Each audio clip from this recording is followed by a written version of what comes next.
ISPR کی جانب سے کہا گیا ہے کہ آج صبح پاکستان نے ایران میں موجود دہشت گردوں کے ٹھکانے پر مؤثر حملہ کیا ہے۔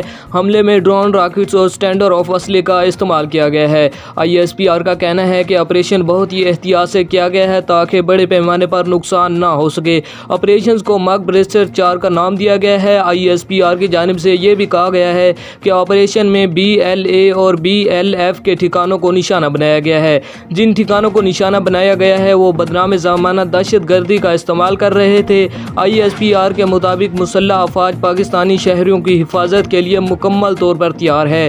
پاکستان نے خود مختاری سالمیت اور کسی بھی مہم جوئی کے خلاف ہمارا عزم غیر متزلزل ہے۔ ISPR کی جانب سے یہ بھی کہا گیا ہے کہ عوام کی حمایت سے تمام دشمنوں کو شکست دینے کی اپنے عزم کیا اعادہ کرتے ہیں۔ آپ کو اپڈیٹ کرتے چلیں کہ آج پاکستان نے ایران میں موجود دہشت گردوں کے ٹھکانوں پر مؤثر حملہ کیا ہے۔ ISPR کی جانب سے یہ بھی بتایا گیا ہے کہ حملے میں راکٹس اور اسٹینڈر آف اسلحے کا استعمال کیا گیا ہے۔